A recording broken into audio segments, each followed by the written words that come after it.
Periodismo hoy.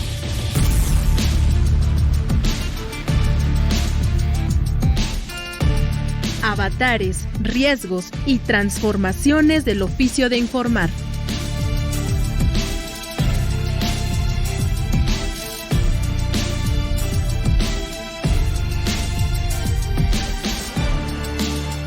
Hola, ¿qué tal? Bienvenidas, bienvenidos a su espacio especializado en temas de periodismo, Periodismo Hoy. Yo soy Alexia Cervantes y en los micrófonos me acompaña el periodista Andrés Solís. Andrés, bienvenido.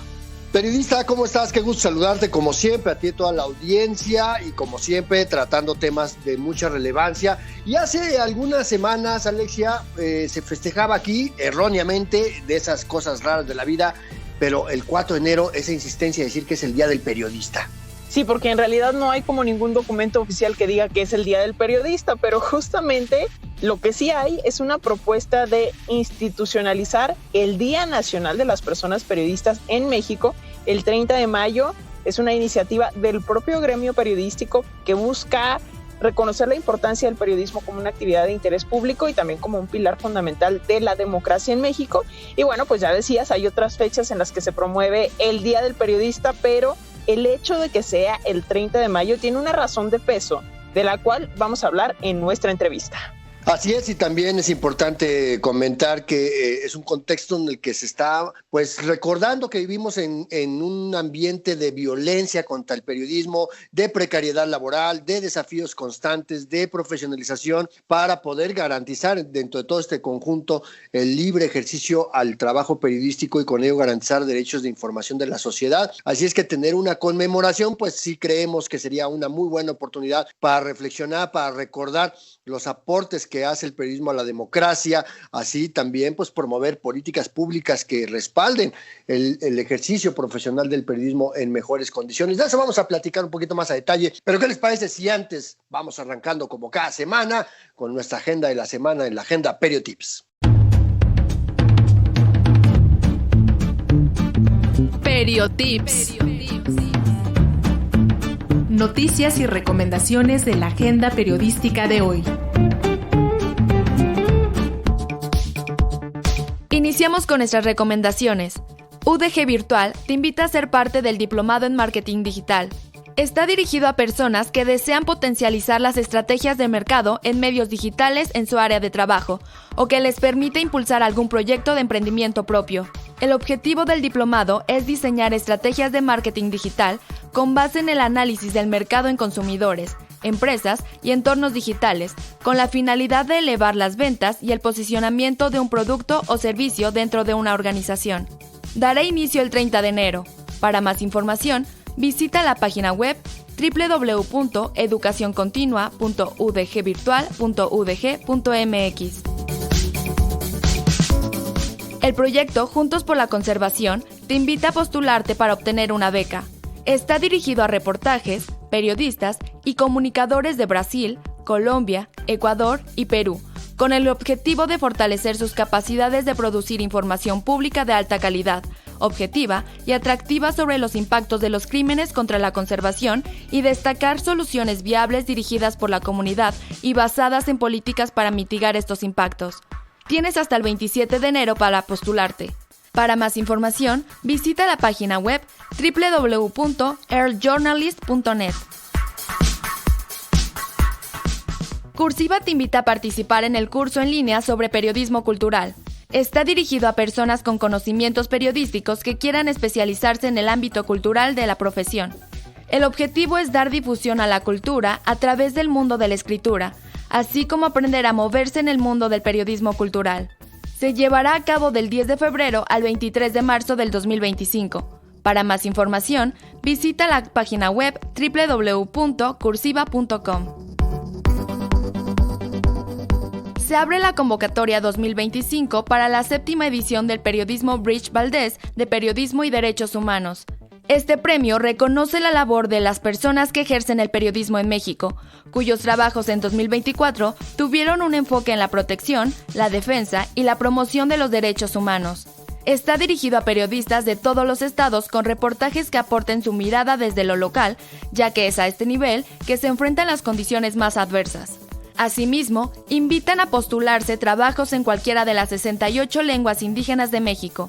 La recepción de los trabajos se realizará del 8 de enero al 19 de febrero. Gracias por su atención a esta NotiAgenda Periotips.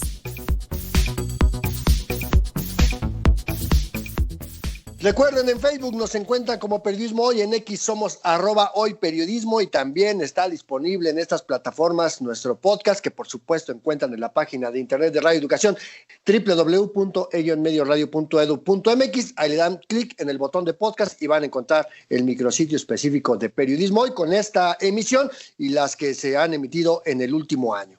También tenemos redes sociales, en Facebook nos encuentran como Periodismo Hoy, en X como @hoyperiodismo. Y bueno, también queremos decirles que casi al término de nuestro programa dedicaremos nuestra sección Un Día en la Prensa a una noticia que ocupó las portadas de los principales diarios internacionales. Un 24 de enero de 1989 fue reportada como el fin de una era para el arte del siglo XX y tuvo que ver con el fallecimiento de un pintor, escultor y escritor español, y se le considera uno de los máximos representantes del surrealismo. Así que si tienen una idea de qué se trata, de qué tema vamos a abordar en esta sección, nos pueden mandar un mensaje a nuestras vías de comunicación. En tanto, les invitamos a quedarse y a seguir con nosotros aquí en Periodismo Hoy.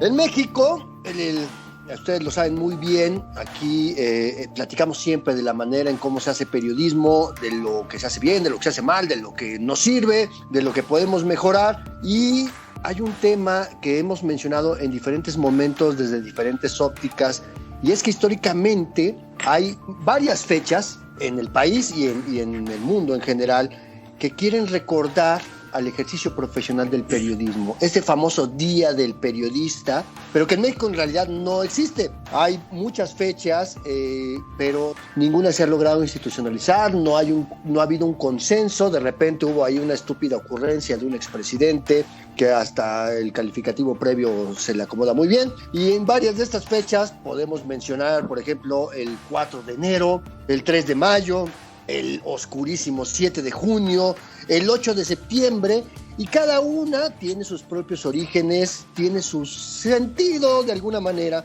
Sin embargo, ninguna de estas fechas ha logrado consolidarse como un día exclusivo para reconocer a quienes hacemos periodismo en esta labor cotidiana, no solamente de salir a la calle a reportear, sino de procesar la información. Recordemos que el periodismo es todo un proceso, y en este contexto pues hay una propuesta de hace ya algunos años, se presentó ante el Congreso, y vamos a platicar de esto más adelante, para que se decida y se declare el 30 de mayo como Día Nacional de las Personas Periodistas. Y sobre esto quisimos invitar a una de las mentes maestras de estos cerebros perversos del periodismo, que ha estado muy involucrado con esto, y la verdad es que me da muchísimo gusto saludarte, mi querido Alberto Whitbroom, periodista de amplísima trayectoria, reportero desde 1980, actualmente director del grupo editorial Vía Libre en la airosa ciudad de Pachuca, la capital mundial de los pastes. Mi querido Alberto, qué gusto saludarte, ¿cómo estás? Andrés, buenas tardes, con mucho gusto, y gracias por la invitación.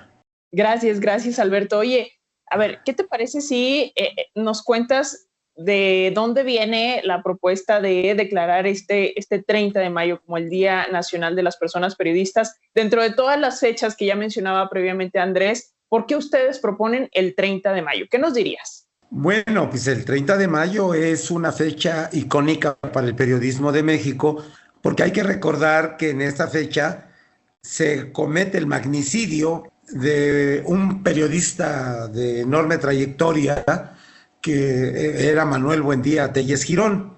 Y en este caso, para los hidalguenses, pues es una deuda histórica de Hidalgo con el periodismo y con la sociedad mexicana en términos generales, porque hay que recordar quien fue señalado como autor intelectual del homicidio de Manuel Buendía fue un hidalguense, fue José Antonio Zorrilla Pérez, originario de Zimapán, que en ese tiempo era titular de la Dirección Federal de Seguridad. Y él fue señalado, incluso purgó una larga condena como autor intelectual de este homicidio. Y que además, Alberto, si tú lo debes saber mucho mejor que yo, claro, Otto Hidalguense fue de los primeros en hacer esta denuncia pública y fue el primero en proponer la fecha, precisamente. Otto Hidalguense, que tú conoces muy bien, que en algún momento aspiró a la gubernatura del estado. Exactamente, que fue el maestro Miguel Ángel Granados Chapa, pero bueno, no fue el único, ¿no? A ver, hubo una serie de reporteros, una serie de periodistas que denunciaron y que acusaron cómo se había dado este complot para darle muerte a Manuel Buendía. Y esto es icónico porque si bien anteriormente también había agresiones y se habían dado algunos homicidios en contra de periodistas, la muerte de Manuel Buendía marcó precisamente la historia de México el actuar de la colusión entre autoridades y crimen organizado para poder cometer un asesinato de esta naturaleza, ¿no? Oye, y Alberto, también preguntarte, ¿por qué no, o sea, por qué se necesita un día para el periodismo, no? Vaya, unos pudieran decir qué necesidad de reconocimiento tienen quienes se dedican a esto, pero ¿qué nos dirías tú? Es necesario precisamente por esta fecha icónica, pero también para un reconocimiento a una actividad que es de interés público. Si bien últimamente, pues bueno, nos han maltratado por todos lados, porque las agresiones a periodistas se siguen dando, porque la mayoría de las agresiones provienen de la autoridad, aunque también provienen de la delincuencia organizada. Bueno, pues es necesario marcar una fecha para el reconocimiento de quienes han luchado por la libertad de expresión, por la libertad de prensa, por hacer llegar información profesional, ética, a la sociedad que hoy, pues bueno, requiere de mayor número de información, requiere de información más completa, requiere de información más profesional, requiere de información con una buena dosis deontológica, porque hoy, pues bueno, una de las cosas que se ha vulnerado en estos procesos que hemos vivido últimamente ha sido la libertad de expresión, y sin libertad de expresión no hay democracia, y hoy la democracia mexicana está siendo vulnerada. Yo creo que esa es la importancia de manejar, de fijar una fecha donde se puedan abrir, no solamente para recordar o para conmemorar o para lamentar o para reclamar algo, sino para abrir las posibilidades a la sociedad en general y establecer foros, establecer métodos, establecer sistemas para frenar primero la violencia contra los medios y contra la prensa. Y por otro lado también contribuir al desarrollo de la democracia a través de la información y de las libertades de prensa y de opinión y de expresión, ¿verdad? Yo creo que la importancia que tiene. Y esto me lleva a regresar un poquito al inicio, cuando hablábamos de estos días que hay. Déjame brinco el 4 de enero, que es bastante oprobioso, pero está el 3 de mayo, es una conmemoración que se hace a nivel internacional, pero como el Día de la Libertad de Expresión, del derecho a la libertad de expresión como derecho humano, que no es patrimonio exclusivo de periodistas. Entonces, esta conmemoración mundial pues no es exclusiva, ¿no? Muchos medios en el mundo, muchos y muchas periodistas en el mundo lo festejan como si fuera el Día Mundial del Periodismo. No lo es un día del derecho a la libertad de expresión. Y luego viene este oscurísimo 7 de junio, Alberto, que a ti te tocó vivirlo en muchos momentos distintos, con gobernantes, con presidentes, que era justo ese, ¿no? O sea, medir las lealtades de los empresarios de los medios con el poder en turno. Tampoco era un día que reconociera al trabajo periodístico y menos la importancia de la información como derecho humano. Entonces era así como que el pago de favores y la renovación inclusive de contratos de publicidad, y los que iban a estos desayunos con el presidente, con el gobernador, pues eran los dueños de los medios, no los periodistas, ¿no? Hay algún despistado presidente municipal todavía hay en los pueblos que todavía creen que es importante, Y todavía peor, todavía hay varios reporteros, reporteras que creen que es importante ir al desayuno del 7 de junio, ¿no?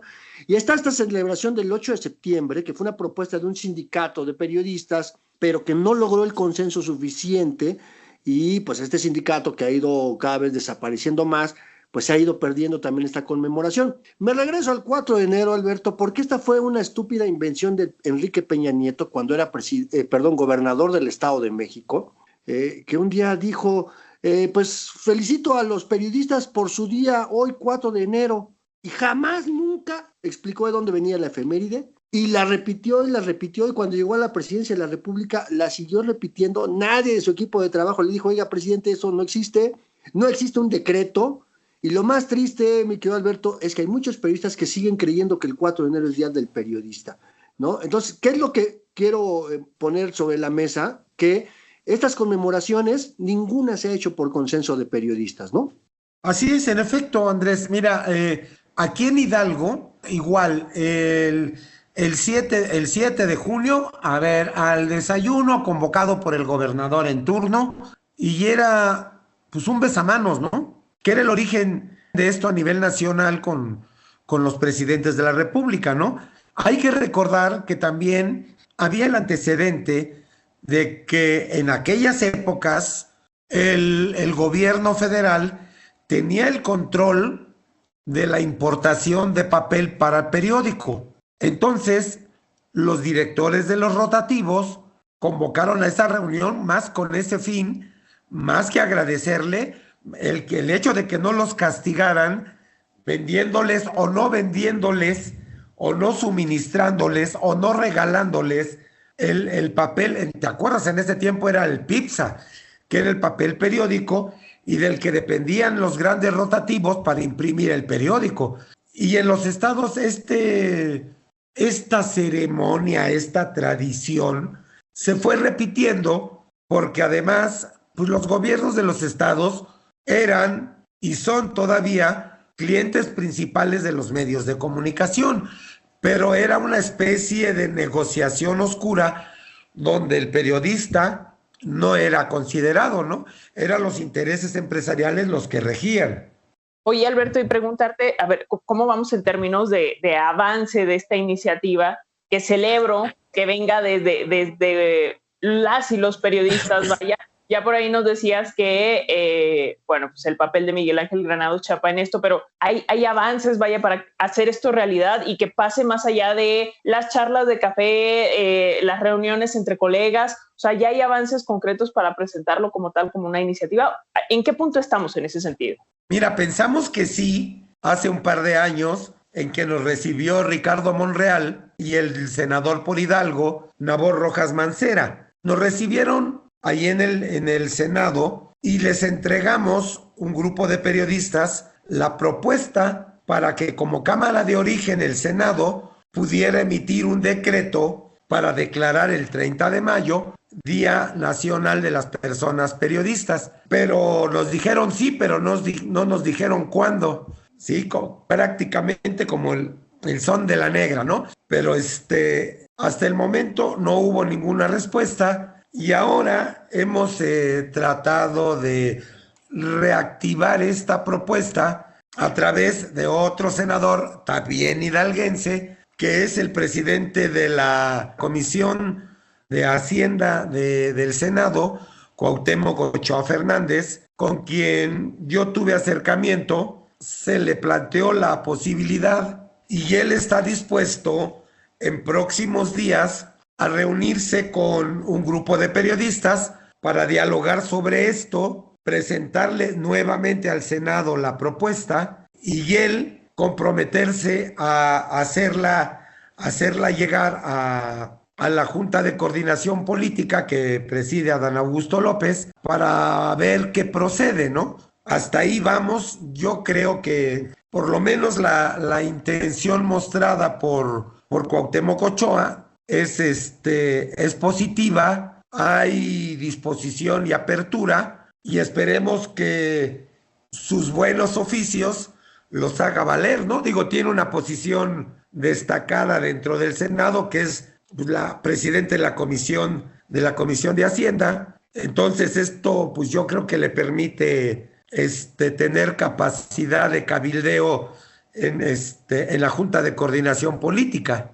Estamos platicando con el periodista Alberto Wittbrunn, reportero desde 1980, director del Grupo Editorial Vía Libre, sobre esta propuesta emanada de un grupo de periodistas para que se declare el 30 de mayo como el Día Nacional de las Personas Periodistas en México, y ya no andemos ahí corriendo tratando de adivinar qué fecha es, pero no le cambie, vamos a hacer una muy breve pausa. Seguimos aquí en Periodismo Hoy a través de las frecuencias de Radio Educación.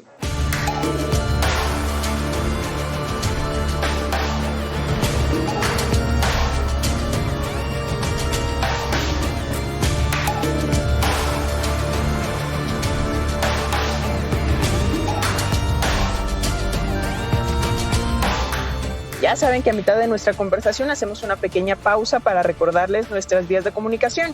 En Facebook estamos como Periodismo Hoy y en X nos encuentran como @hoyperiodismo. Nos pueden hacer llegar sus mensajes, también pueden encontrar en nuestro podcast. Y bueno, mientras tanto también queremos recordarles que casi al término de nuestro programa tendremos nuestra sección Un Día en la Prensa, este espacio en el que hablamos de distintos sucesos relevantes en la historia y de cómo fueron abordados desde el periodismo.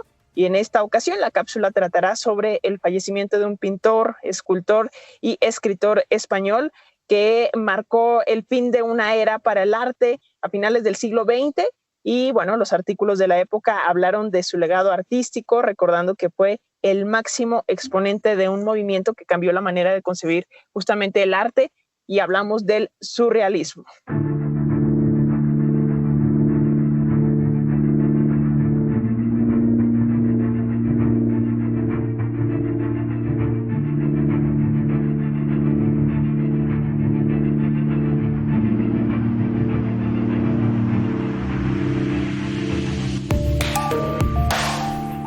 Bueno, seguimos platicando con Alberto Wittbrunn, director del Grupo Editorial Vía Libre, con sede en Pachuca, Hidalgo, y estábamos comentando este tema, Alberto, de por qué celebrar o por qué conmemorar el 30 de mayo como el Día Nacional de las Personas Periodistas en México, y porque es una fecha importante, y más allá del tema luctuoso de un asesinato, sino la implicación que tuvo el asesinato de Manuel Buendía Telles Girón en la historia del periodismo, porque fue un parteaguas importantísimo que abrió mucho diversas maneras de hacer periodismo. Pero ¿qué le diríamos a las generaciones que están empezando, Alberto, para poderles concientizar? Porque me parece que el empuje que las juventudes reporteriles pueden tener en este movimiento sería importante. Sí, desde luego. Fíjate que aquí en Hidalgo y en otros estados del país se han venido ya presentando compañeros jóvenes con ganas de organizarse, de plantear nuevos temas, de involucrarse en este tipo de actividades, y es muy importante. Ahora, sería más interesante todavía que estos temas pudieran ser abordados desde la academia, ¿no? Es decir, en las universidades e instituciones de educación superior donde se imparte la carrera de comunicación y de periodismo, se incluyan estos temas, se hagan seminarios, se organicen el mayor número de talleres para poder conocer estos antecedentes, porque luego sí te sorprende que hay egresados de instituciones de educación superior que pues tú les dices el nombre de Manuel Buendía y bueno, lo tienen que googlear, ¿no? Y es lamentable que esto suceda cuando su homicidio marcó un antes y un después en la historia del periodismo de México. Y yo insisto, ¿no? En el periodismo y para la sociedad de Hidalgo, esto es marcadísimo, porque después del homicidio de Manuel Buendía, José Antonio Zorrilla Pérez quiso ser diputado federal y luego era la antesala, en ese momento, antesala para ser gobernador de Hidalgo. Y hay que recordar que en 1986, siendo candidato a diputado federal por Pachuca, José Antonio Zorrilla, es acusado de ser el autor intelectual de este homicidio y tuvo que huir a España, abandonando la candidatura del entonces Partido Revolucionario Institucional a diputado federal por Pachuca, cuando ya todo mundo decía, el siguiente gobernador de Hidalgo es José Antonio Zorrilla Pérez, ¿no? En ese tiempo gobernaba Guillermo Rosell, pero finalmente pues tuvo que huir, y hay que recordar que 2 años después fue aprehendido en la Ciudad de México y enfrentó el proceso que lo llevó a la cárcel por casi 3 décadas, ¿no? Oye, y en este sentido, Alberto, platicamos en la primera parte de nuestra conversación que, digamos, el hecho de que exista un día nacional oficialmente para las y los periodistas, pues no va propiamente por allá como de que queramos armar la pachanga, ¿verdad? Sino visibilizar la importancia de esta labor.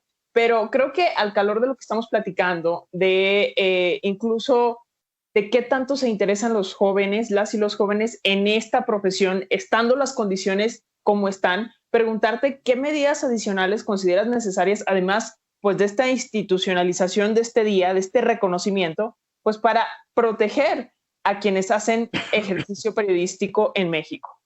Bueno, yo creo que los esfuerzos más importantes los hemos hecho nosotros mismos, ¿no? El propio Andrés, caramba, que ahí ha hecho cursos, se ha cansado y se ha recansado yo creo que lo seguirá haciendo en la medida de sus oportunidades y de sus posibilidades, de los cursos de autoprotección, de organizarnos para establecer mecanismos, de empujar y de impulsar leyes que permitan en los estados establecer mecanismos no solamente de protección, sino de desarrollo profesional para poder aplicar precisamente estrategias de autoprotección que reduzcan o que inhiban de alguna manera las agresiones a los periodistas, ¿no? Yo creo que esa es la relevancia. Al principio, Alexia, hablábamos precisamente de organizar en estas fechas a lo mejor un foro nacional donde establecer estrategias para poder no solamente demandar que frenen las agresiones, sino para comprometernos nosotros como profesionales del periodismo a avanzar en los procesos, en los lenguajes y en el compromiso de garantizar información veraz, profesional, oportuna y deontológica, ¿no? Esto que estás diciendo es bien importante, Alberto, porque muchas veces, y aquí lo hemos dicho hasta el cansancio, que queremos culpar a la autoridad también de todo, ¿no? Y no es que le vamos a quitar responsabilidades. Este recordatorio que haces de José Antonio Zorrilla Pérez, ex jefe de la policía secreta de este país, de la policía represora, que se llamaba Dirección Federal de Seguridad, es importantísimo, ¿no? Porque aspiraba a una diputación federal como antesala a ser gobernador, pero para garantizar su impunidad, como sigue sucediendo, ¿no? Una cosa es esa ruta de la responsabilidad de las autoridades y los grupos de poder, incluyendo empresarios de medios, pero es lo que dejamos de hacer como periodistas, ¿no? Y tú fuiste parte de la Unión de Periodistas Democráticos, presidiste la UPD en Hidalgo, y entonces entiendes muy bien de la importancia del trabajo colectivo, del trabajo de las asociaciones para poder ir empujando iniciativas como estas. Sí, en efecto, Andrés, mira, yo creo que no basta con ser contestatario, ¿no? O reactivos o reaccionarios ante una agresión o ante una amenaza o ante circunstancias que atenten contra la libertad de expresión y contra la libertad de prensa. Nosotros tenemos que seguir avanzando en la autorregulación, en la profesionalización y en el involucramiento, yo le llamaría amalgamar a las nuevas generaciones con todos los antecedentes históricos de gente que ha luchado, que ha dado parte de su vida o que ha dado su vida o que se ha dedicado toda su vida a aportar algo al ejercicio profesional del periodismo. Pero esto tiene que ser de las dos partes, ¿no? La autoridad comprometerse a garantizar y establecer mecanismos que frenen las agresiones a los medios de comunicación, a la libertad de expresión y a los periodistas. Porque hoy se sufren agresiones tanto medios como periodistas, o también se sufren agresiones a la libertad de expresión, que como ya lo mencionaste también si bien van juntas, hay que diferenciarlas. Y yo creo que es muy importante sumar, por un lado, la academia, por otro lado, a los gobiernos, al Estado mexicano, y digo al Estado mexicano como tal, porque el periodismo, yo insisto, es una actividad de interés público, es decir, que involucra a la sociedad entera, porque finalmente los periodistas, las personas que nos dedicamos al periodismo, incluso los colaboradores, los opinadores, o sea, todos contribuimos a la democracia de México. Y yo insisto, hoy el riesgo más grave para una democracia es que se atente contra la libertad de prensa y contra la libertad de expresión. Si bien el proceso del gobierno mexicano viene acotando algunos poderes, que ya sería un tema de discusión por separado, los periodistas, el periodismo, tiene que seguir en esa ruta de cuestionar y de reprobar al poder del color que sea, del interés que tenga, porque en esa medida contribuiremos a formar criterios en la sociedad para que a la hora de sufragar, sufrague, vote con conocimiento de por quién lo está haciendo. Entonces, de ahí la relevancia de establecer, volvemos a lo mismo, a una fecha que nos permita tener estos foros, estas posibilidades de caminar, de seguir caminando y de ampliar el camino que muchos periodistas en la historia de México primero abrieron brecha, luego camino de terracería, y hoy nos toca a nosotros y sobre todo a las nuevas generaciones ampliar estos caminos, volverlos superpistas para avanzar y para poder contribuir a la democracia de nuestro país. Oye, Alberto, y en este sentido, ¿cuál es el papel de las organizaciones gremiales en el impulso de esta propuesta y de todas las que se necesiten para fortalecer el ejercicio periodístico desde la colectividad? Y te lo pregunto yo de este otro lado, como todavía me considero joven, ¿verdad? Pero como periodista joven yo sí me siento muy desvinculada de estas organizaciones que hay de periodistas ya que tienen en activo muchos años, como tú y como Andrés, ¿no? Digo, Andrés lo conocí por cosa del destino y llegamos a este espacio, pero yo genuinamente sí me siento como muy desvinculada, y lo veo también con otros jóvenes periodistas de organizaciones que ya tienen muchos años trabajando, ¿no? Mira, desafortunadamente hubo organizaciones que, pues bueno, sentaron precedentes como la Unión de Periodistas Democráticos, que alguna vez llegamos a tener presencia en 23 estados del país. Después, bueno, pues la estructura, la formación, las características de la Unión de Periodistas Democráticos ya no dio para más. Después surgió por ahí la Fraternidad de Reporteros y se han mantenido algunas otras organizaciones que yo creo que es necesario que las nuevas generaciones empiecen a convocar para poder organizarse.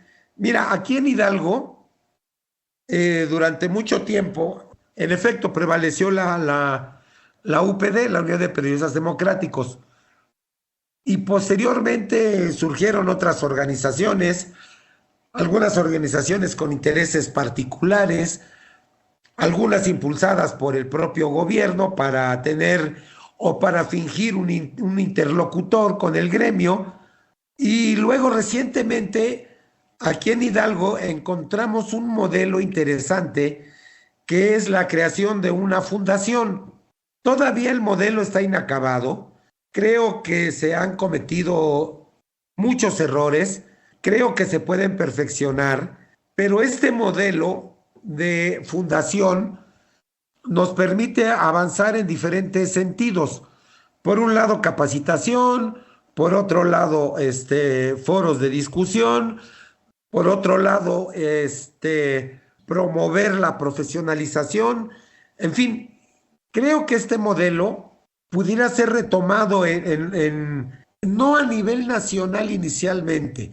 Yo creo que estos tienen que ser esfuerzos regionales o esfuerzos estatales para que vayan cobrando forma, para que vayan cobrando fuerza y avanzar. Yo creo que el modelo es la profesionalización, sin descuidar los otros frentes, porque, o sea, nada más vemos que aparecemos grupos de periodistas cuando nos matan a alguien, cuando nos secuestran a alguien o cuando nos agreden a alguien. Y no solo para decir, a ver, hemos llevado a cabo esta tarea que permite profesionalizar más al gremio y la actividad periodística. Esto es bien importante porque hay que recordar que justamente cuando de repente quieres tener una gran organización nacional, pues siempre va a estar condenada al fracaso, precisamente por esas diferencias que hay. No es lo mismo hacer periodismo en la Ciudad de México que hacerlo en Pachuca, que hacerlo en Monterrey, que hacerlo en Colima, e inclusive no es lo mismo hacer periodismo en la Ciudad de México, en la alcaldía Cuauhtémoc, que en la alcaldía Xochimilco, o que hacerlo en Pachuca o en Ixmiquilpan. Cada parte del país tiene su naturaleza, pero se pueden ir juntando esos esfuerzos. Y hay que recordar precisamente, Alberto, que estos esfuerzos regionales han dado resultados positivos, como la promulgación de leyes de protección, como ciertos cambios en la manera de hacer periodismo. Hidalgo fue la primera entidad en contar con una ley de protección de periodistas en 2012, aprobada por consenso por todo el Congreso del Estado en aquel momento, pero que además fue una iniciativa que llevaba el respaldo de periodistas de todo el estado y que se hicieron ahí conversaciones y todo eso. Y ese modelo se replicó en Michoacán, donde también se logró una buena ley, en el Estado de México, en Quintana Roo.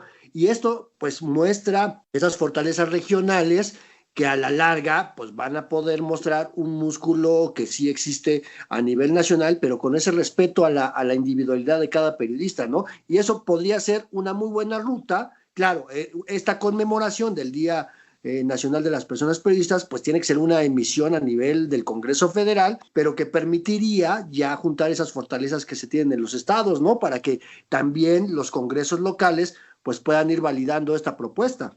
Sí, así es. Fíjate, Andrés, que, bueno, la ley de 2012, sin lugar a dudas, ahí sí yo, cada vez que tengo oportunidad como estas, tengo que hacerlo destacar, ¿no? También fue gracias al apoyo de Rogelio Hernández López y el tuyo, ¿no? Y de algunos otros compañeros que aportaron sus opiniones y orientaron aquí en Hidalgo en ese momento a un diputado. Mira que el único problema que tiene es que era priista, ¿no? Creo que ya no lo es, que es Onésimo Serrano González, que en ese momento era diputado del PRI y que fue quien abrió la puerta para poder tener esta ley en el estado de Hidalgo, ¿no?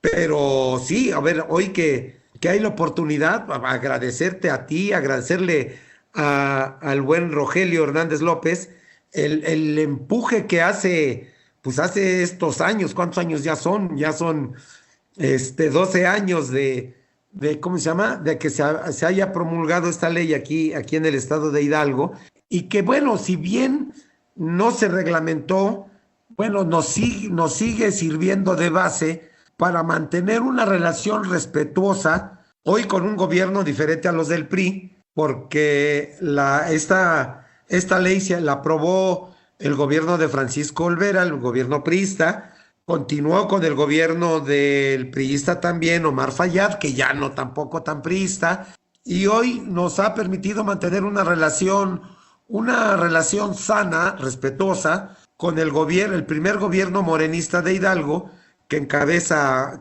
Julio Menchaca, ¿no? De origen priista, pero que él se deslindó del PRI mucho antes, y que incluso llegó a competir en calidad de candidato independiente a la presidencia municipal de Pachuca, y ahora es el gobernador de Hidalgo por Movimiento de Regeneración Nacional, ¿no? Pero sí, este tipo de esfuerzos, regresando al tema, este tipo de esfuerzos yo creo que tienen que ser regionales, locales, estatales, básicamente, para poder avanzar. En esa medida, el día que haya, no sé, 10, 12 estados del país en esta condición, con organizaciones serias, sólidas, a lo mejor con este o con otro modelo de fundación, pero entonces ya podemos a lo mejor convocar a un encuentro, pues si no nacional, sí regional o seminacional, para poder avanzar en este cauce. Yo creo que, insisto, ¿no? Siempre hablamos obviamente de las agresiones, de las muertes, de lamentables muertes, criticables muertes, reprobables muertes de compañeros por su ejercicio profesional, pero también tenemos que buscar una narrativa que nos permita avanzar sólidamente hacia la profesionalización de los medios de comunicación y de los periodistas. Pues ahí está, muchísimas gracias por acompañarnos, por reflexionar en torno a todo esto, Alberto Wittbrunn. Muchas gracias por estar acá con nosotros en Periodismo Hoy, y bueno, pues seguiremos muy atentos a estas actividades, al camino que tome esta propuesta para que el 30 de mayo se celebre el Día Nacional de las Personas Periodistas, y por lo pronto te enviamos un fuerte abrazo. Gracias Alexia. Gracias, Andrés. Pues sí, nada más para recordar que, bueno, la gestión se está haciendo y ojalá ahora sí tengamos eco con el senador Cuauhtémoc Ochoa Fernández y que sus buenos oficios nos lleven a que en breve el Senado de la República emita un decreto para instituir el 30 de mayo como el Día Nacional de las Personas Periodistas en México. Un abrazo a todos y muchas gracias.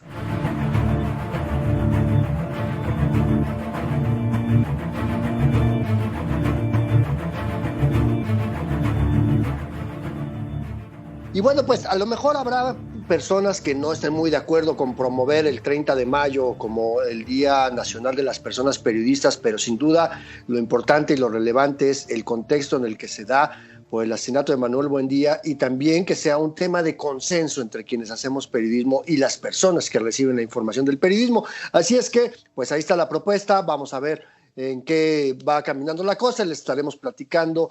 Y pues si quieren volver a escuchar la conversación con Alberto Wittbrunn, recuerden que estará disponible en nuestro podcast como cada semana, tanto en nuestras redes sociodigitales, en Facebook, en X, y también en el micrositio específico del programa en la página de Radio Educación, es www.e-medioradio.edu.mx, para que lo puedan descargar, compartir, escuchar las veces que quieran.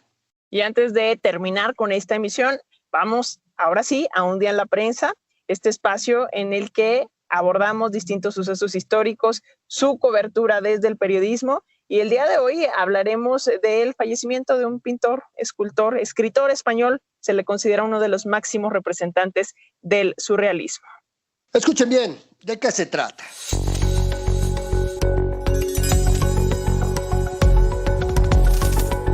Un día en la prensa.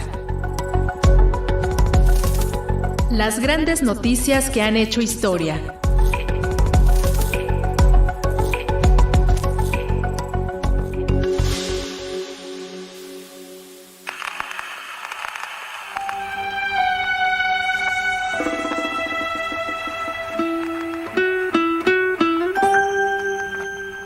Para unos fue un loco, para otros un genio.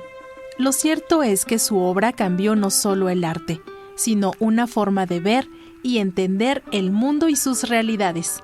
Escritor, poeta, grabador, cineasta, pero sobre todo, pintor. Su vida se convirtió en referente para generaciones de personas creadoras de todas las artes. Por eso la muerte de Salvador Dalí fue noticia mundial el 23 de enero de 1989.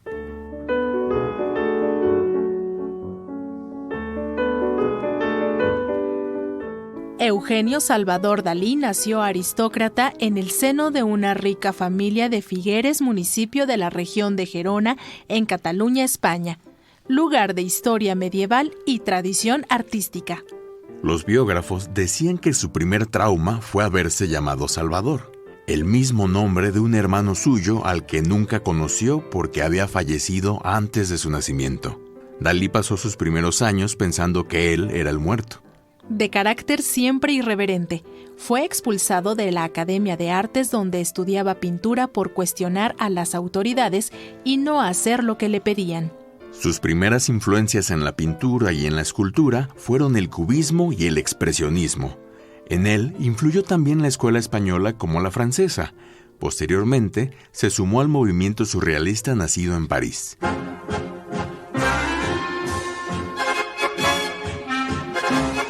En su juventud, Salvador Dalí entabló amistad con dos grandes artistas de su época, que influyeron enormemente en su formación artística, ideológica y política, y con quienes trabajó en varias formas. Ellos fueron el poeta y dramaturgo Federico García Lorca y el cineasta Luis Buñuel. En los años 30, conoció a la artista del surrealismo Elena Ivanovna Diakonova, conocida después como Gala, esposa, musa y principal promotora de su trabajo, con quien vivió 50 años hasta la muerte de ella en 1982. Durante la Segunda Guerra Mundial y la Guerra Civil de España, Salvador y Gala se fueron a vivir a Estados Unidos, donde consolidaron su influencia en la pintura, la escultura y el cine. Salvador Dalí ya era una personalidad que toda la prensa quería entrevistar. Un momento muy recordado en la prensa mexicana fue cuando dio una entrevista al entonces influyente Jacobo Zabludovsky, y en la muy breve charla, el artista se limitó a responder lo que quiso, sin darle importancia a lo que preguntaba su interlocutor.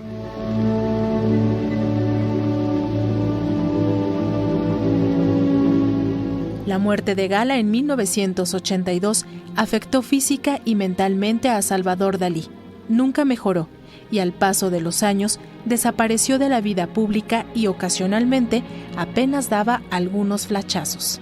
El 23 de enero de 1989, pasadas las 11 de la mañana, Carlos Ponsati, director del Hospital de Figueres, dio una conferencia de prensa ante decenas de cámaras y micrófonos para anunciar que ese día, a las 10:15 de la mañana, el artista había fallecido. Un deceso que se cubrió prácticamente en tiempo real, con periodistas en el hospital, pero también en la Moncloa, el Palacio Real de España, a la espera del pronunciamiento de los reyes, íntimos amigos del surrealista. La cobertura se amplió a personajes de la política, el arte, el clero. Los medios del mundo buscaron reacciones en todas partes ante la muerte de uno de los más grandes artistas que inspiró lo mismo canciones que otras obras de arte y a lo largo de su vida y en su muerte. Millones de líneas en la prensa escrita y miles de minutos en radio y televisión.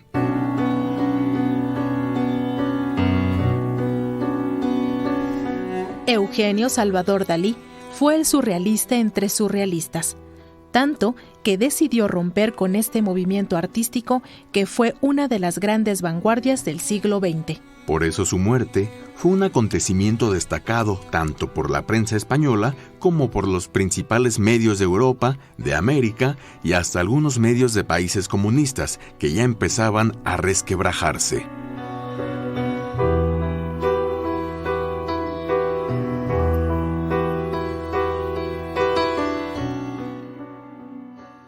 Bueno, pues ahora sí que este programa se alargó bastante de una manera muy interesante por el tema que discutimos, como todos, y siempre nos va a faltar tiempo para poder platicar y bueno, pues también recordar a una de las grandes figuras del arte internacional que sin duda, como tú bien lo decías desde el inicio, Alexia, cambió la historia del arte, de la estética, de la política, porque también era bastante grillo este personaje.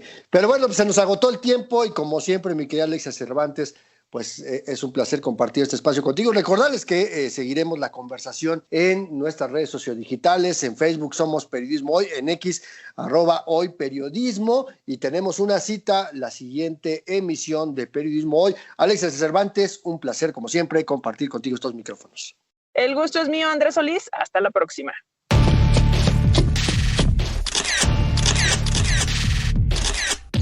Periodismo hoy. Periodismo es publicar lo que alguien no quiere que se sepa. Todo lo demás son relaciones públicas.